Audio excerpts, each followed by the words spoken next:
পাকিস্তান ও বাংলাদেশের মধ্যে বাণিজ্যের পরিমাণ $1 বিলিয়ন বা 100 কোটি মার্কিন ডলার ছাড়িয়ে গেছে। এছাড়া উভয় দেশই আরও বেশ কিছু পণ্যের বাণিজ্যে আগ্রহী এবং এই কারণে বাণিজ্যের পরিমাণ ভবিষ্যতে আরও বৃদ্ধি পাবে।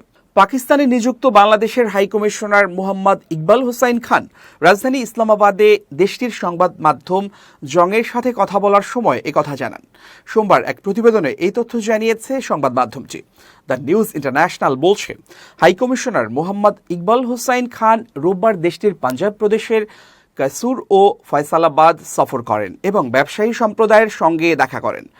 সেখানে তিনি দুই দেশের মধ্যে ব্যবসা বাণিজ্য আরও ত্বরান্বিত করার বিষয়ে তাদের সঙ্গে বিস্তর আলোচনা করেন। পাকিস্তানে নিযুক্ত বাংলাদেশের এই হাইকমিশনার পাঞ্জাবের এই দুই শহরে তার সফরকে ফলপ্রসূ ও লাভজনক বলে অভিহিত করেন।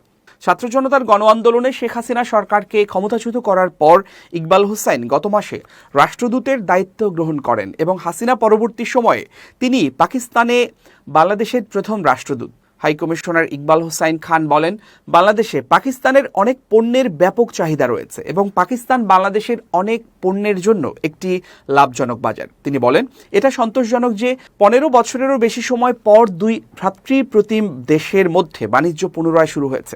পাকিস্তানের তুলা, চিনি, চাল, পোশাক, বিশেষ করে লেডিস ড্রেস, ফল, বিশেষ করে আমের প্রচুর চাহিদা বাংলাদেশে রয়েছে।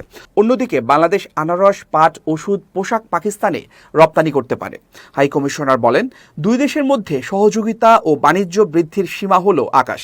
ইতোমধ্যেই পাকিস্তান তার ন্যাশনাল ক্যারিয়ারের মাধ্যমে বাংলাদেশে 26,000 মেট্রিক টন চালের প্রথম চালান রপ্তানি করেছে। ট্রেডিং কর্পোরেশন অব পাকিস্তানের মাধ্যমে মোট 50,000 মেট্রিক টন চাল রপ্তানি করা হবে। বাকি 24,000 মেট্রিক টন চাল রপ্তানি হবে আগামী মাসে।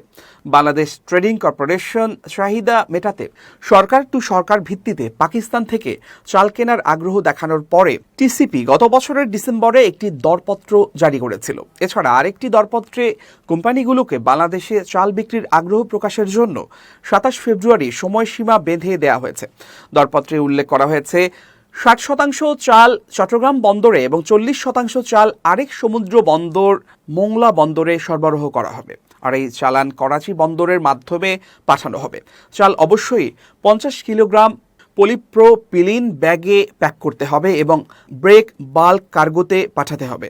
প্রসঙ্গত, ছাত্র জনতার ব্যাপক বিক্ষোভের মুখে বাংলাদেশের প্রধানমন্ত্রীর পদ থেকে ক্ষমতাচ্যুত হয়ে গত বছরের 5 আগস্ট শেখ হাসিনা পালিয়ে ভারতে আশ্রয় নেন।